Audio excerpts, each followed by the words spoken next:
Otep à tous, bien-aimés frères et sœurs, la dédollarisation s'accélère.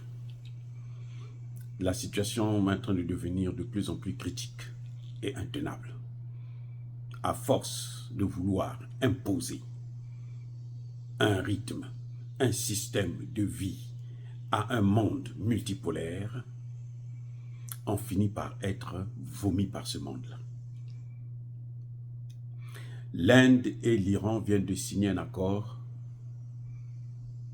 où l'Iran attribue le marché de la gestion du port iranien de Shabea à l'Inde. Les États-Unis ne sont pas contents. Parce que les États-Unis pensent que l'Iran doit être sous sanction et qu'aucun pays ne doit négocier avec l'Iran. Et c'est comme ça qu'ils ont fait avec Cuba. Cuba a eu des difficultés parce que Cuba a été mis sous embargo et que tout pays qui négocie avec Cuba, les États-Unis le frappent systématiquement. On met ce pays sous embargo. Eh bien, le Premier ministre Moody, il s'en fout maintenant des sanctions américaines. Et il a coopéré avec l'Iran. Comme lorsque vous coopérez avec l'Iran, l'Iran est sous embargo. L'Iran ne peut pas utiliser les circuits de SWIFT. Donc, l'Iran ne peut pas utiliser quoi? Le dollar. Ce qui fait que, de plus en plus, eh ben, le dollar est en train de perdre sa valeur. Plus les États négocient en dehors du dollar, le dollar perd sa valeur. Et l'Inde et l'Iran, ils utilisent leur propre monnaie locale. Ils font le troc. Le plus grand coup de marteau, ce sera lorsque les BRICS vont avoir leur monnaie à eux. Là c'est fini pour les États-Unis. Là, c'est fini pour les États-Unis. Mais en tout cas, aujourd'hui, les relations entre l'Inde et l'Iran, ça ne plaît pas du tout aux États-Unis. Ce sont des choses qu'il y a 5 ans, il y a 10 ans, ça ne pouvait pas se faire. Non, tu vas aller négocier avec le traité des marchés avec l'Inde. Et ça se chiffre en millions. Presque 400 millions de dollars. Qui échappent aux États-Unis. Donc les États-Unis n'ont pas leur part, leur pourcentage. Puisque ce qui se passe en réalité, c'est que lorsqu'il y a des transactions dans le monde, il y a une partie qui vient aux États-Unis. Il y a une partie pour les États-Unis. Chaque fois qu'il y a une transaction dans le monde. Parce que vous utilisez le dollar. Vous êtes obligé d'acheter. Ce n'est pas votre monnaie.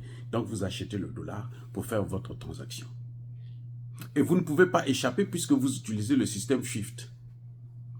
C'est un système bancaire qui permet de faire des échanges commerciaux entre deux États ou différents États à travers les banques. Et ce SWIFT-là est contrôlé par les États-Unis. Puisque c'est contrôlé par les États-Unis, les États-Unis savent toutes les transactions qu'il y a dans le monde.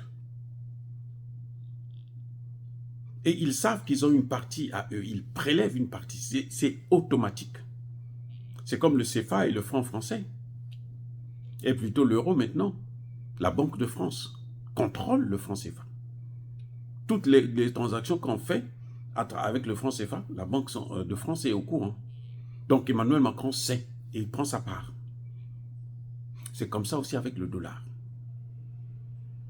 Ce que les États-Unis ont fait avec le monde, c'est ce que la France a fait avec les 15 pays africains. Mais maintenant, ce qui se passe, c'est que l'Iran, qui est sous sanction, qui n'a donc pas accès au système SWIFT, parce que tout pays qui veut négocier avec l'Iran, eh ben, il est frappé. Et l'Iran, qu'est-ce qu'il fait? Ils utilisent maintenant les monnaies des autres pays.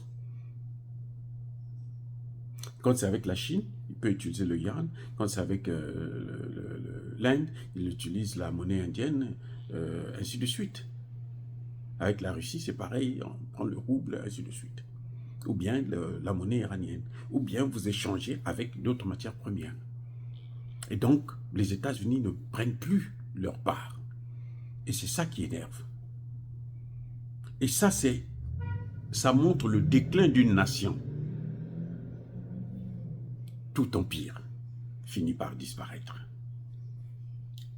Tout empire. Surtout quand vous êtes méchant avec les autres, vous allez finir par disparaître. Vous avez beau faire tout ce que vous voulez, vous avez beau tuer comme vous voulez, vous allez finir par disparaître.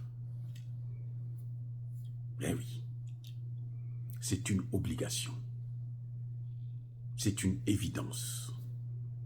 C'est inévitable. Voilà là où les États-Unis. C'est ça, ça montre le déclin d'une nation.